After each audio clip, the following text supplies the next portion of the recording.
Hey everyone, I want to talk about 10 ways to potentially get your life back on track when you are going through OCD and anxiety recovery. You can actually take these 10 points and they can apply to anything in your life where you kind of have maybe lost your way with your disciplines and your daily habits.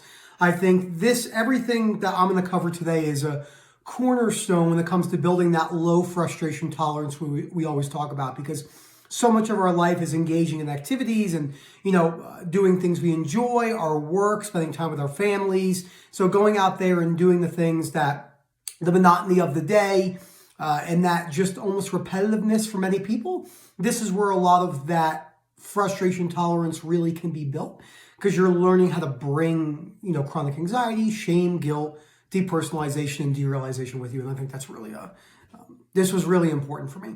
Before I go any further, please subscribe, comment down below. Let me know about some of the things that you might want to see added to future habit videos. I think discipline and habit videos are always really good. There's a combination of tough love and compassion and empathy that kind of be mixed in. No right or wrong. Some people need a little bit more, as Rob says, kick up the butt than others, and some white knuckling. Well, other people do need a lot of compassion and empathy, and that there's no line to decide who needs what and at what times. That'll look different from person to person. If you're interested in our coaching and webinar services, please email us at info@ocdrecovery.com and we'll get back to you in a timely fashion. So I have the 10 things written down right here. I'm going to talk about how these affected me, what I see working with people day in, day out, in the webinars and the coaching calls and everything in between.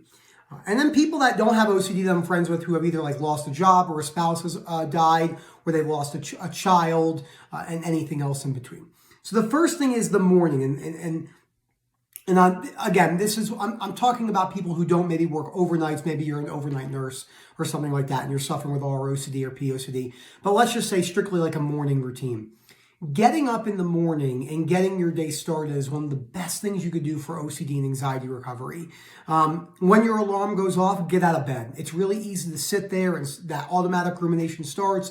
Then you start actively engaging and analyzing, and you kind of go down the rabbit hole. Your anxiety might spike up the second. For me, I could be asleep and be okay, and then step out of bed, and my anxiety would just be, it was like as soon as my foot hit the ground, zoop, and my anxiety would just kind of skyrocket. So it was really important to have that morning structure, which included brushing my teeth, taking a shower, getting the day started. I personally enjoy making my bed. I always hear people that can be really black and white. Making your bed changes your life. Not making your bed doesn't mean anything. And there's usually the answer is somewhere in the moderation and balance in between, trying to see both sides. Making my bed isn't anything magical. I just view it as a task that helped me build a little bit more frustration tolerance, which to me did carry over to other things in my life, like my career or handling discomfort. It's hard to see that if you don't make your bed every day, because the last thing you want to do in the morning when you're tired, anxious, having guilt and shame is make your bed. And those are all things, because I didn't brush my teeth for a while. I was brushing my teeth like once or twice a week, and it got really bad. The second thing is eating breakfast. Now, we're not talking about people who fast. I'm just talking about the structures of what I see. A lot of people will resort to not eating because they're so anxious and their appetite goes down, or maybe if there's some body dysmorphia or eating problems in there. People who are obsessed with counting their macros and their figures, that conditional self-acceptance. So trying to get 3 square meals a day. And again, this has nothing to do with what's optimal, etc. People will say, oh, well, you're better off eating 4 or 5 meals a day, or you're better off doing intermittent fasting. And that's not what we're talking about. I'm talking about the structure and the discipline of eating to keep yourself in a place where you're feeding yourself with nutrition, right? That's the purpose of eating, to give yourself nutrients, vitamins, minerals, phytonutrients, whole foods. Nothing wrong with candy and pizza and calorie-dense foods. Those are great. Went out to an Italian restaurant last night and got chicken parm vodka sauce. By the way, if you haven't tried that, chicken parm marinara vodka sauce, that's the little Italian secret right there. The third thing is exercise. Now, exercise can take the form of a sport, anything from rugby, soccer, football, golf, anything you could think of, to exercising in the gym with weights, to any type of cardio, rowing, a combination of exercise and cardio, CrossFit, which is a sport, anything you can imagine. And the reason why exercise was so important and is such a key part of my life, because I treat a lot of my life like a recovering addict in many ways, because of my addictive qualities when it came to the pornography and the other things I really struggled with. This type of stuff is really important for me to keep me on track. Now, I don't have that fear of fear anymore where if I go off track and I relapse and I do things I would prefer not to, that would be really tough. And it probably would spike up my anxiety probably decently, I can imagine, but it's not the end of the world. But the reason why the exercise and the sport in the gym is so key is because it teaches you how to do things that require extra effort in your day. Because when you're suffering with OCD and anxiety, one of the least likely things that people want to do is engage in other activities to where they're, oh my gosh, it takes so much effort to brush my teeth.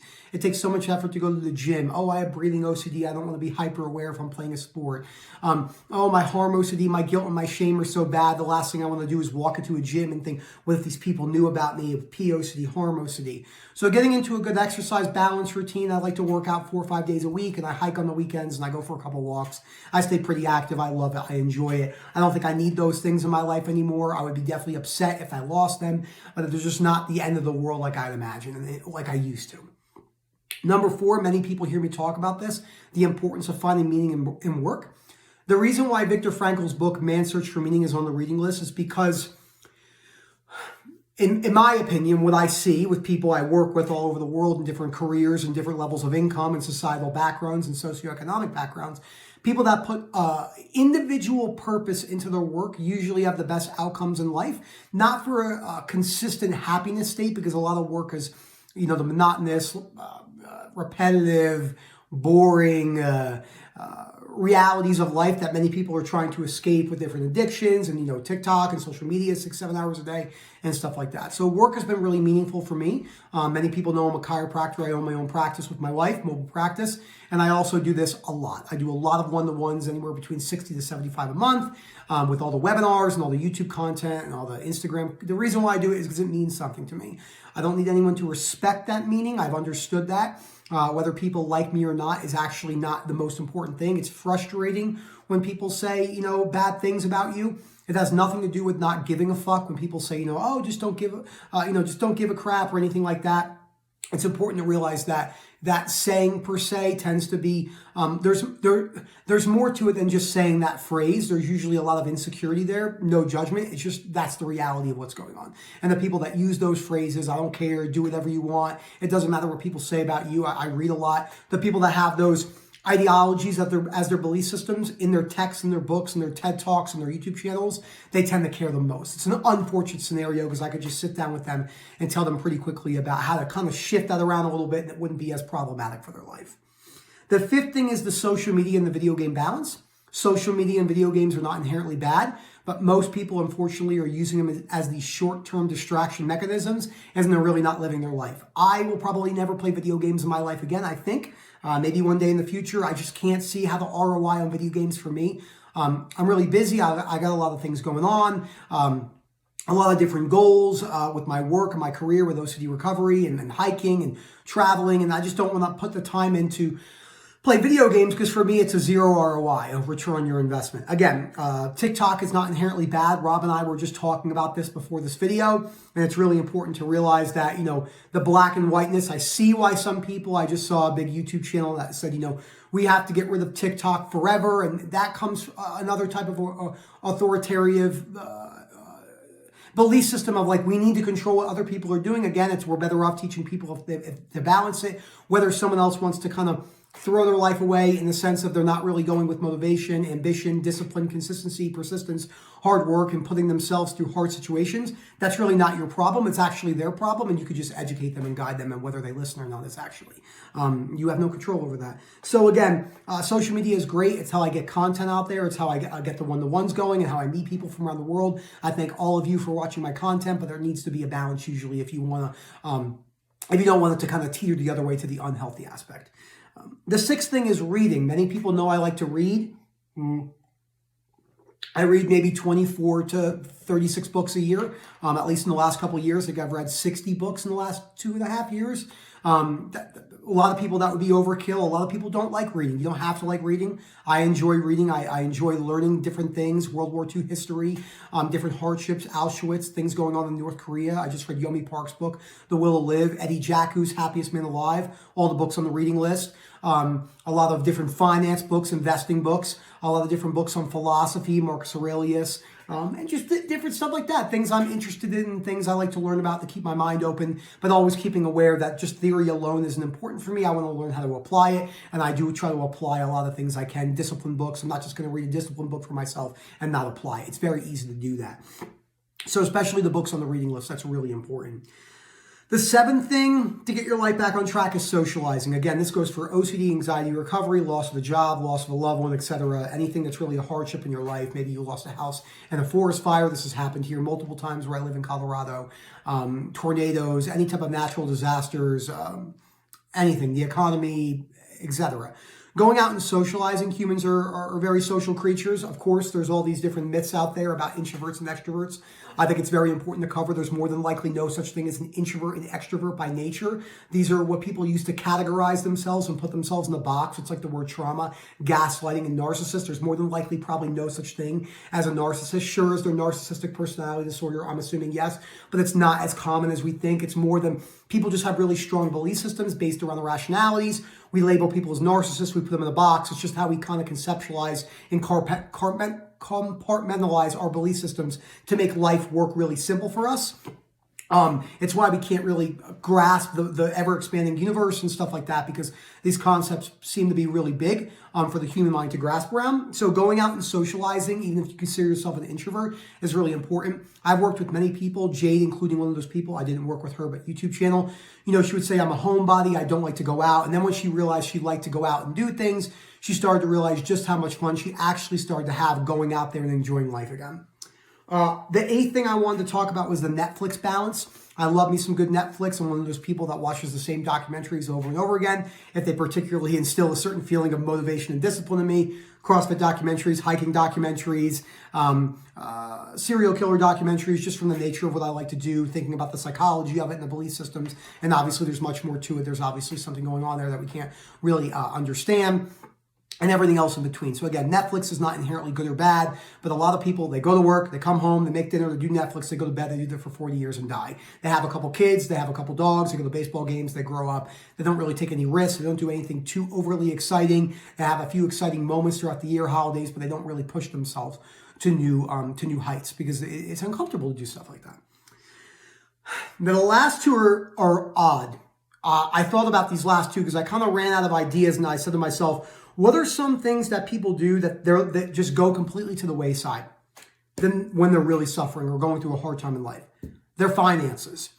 So there's all sorts of things where people won't look at their finances. They'll spend recklessly. They'll overuse credit cards. They'll over leverage themselves. They'll go out and drink compulsively. They'll go out and shop compulsively. And obviously there's addictive qualities to that. Hoarding compulsions. My dad was an extreme hoarder. He spent thousands and thousands and thousands and thousands of dollars on clothes in his life that he never used, and the tags were on it. So, having a balanced outlook on your finances is important for life. Whatever that looks like for you, I can't tell you what to do. Eric and I, we obviously have structured business meetings because of the business. We go over our finances. We know what's coming in, what's coming out. We obviously spend money a little recklessly at times, like everyone else. If you're going out to dinner and you're not really paying attention, it's important to live your life too. Money will come and money will go, but as long as you have a balanced approach to it, a lot of people just don't. It's not just the hygiene that goes, it's the financial hygiene that goes as well. A lot of people just get completely reckless. Oh, what's the point? I'm already here. I might as well go crazy. I might as well go bankrupt. I might as well be reckless. So taking that balanced approach is really important. And the last thing I want to talk about is dating.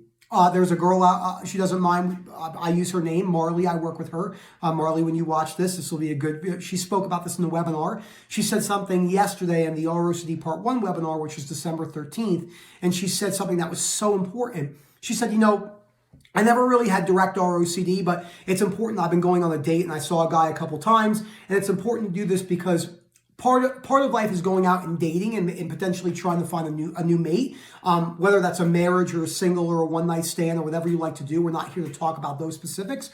We're talking about the realities of human beings, usually being more sexual creatures, some more than others.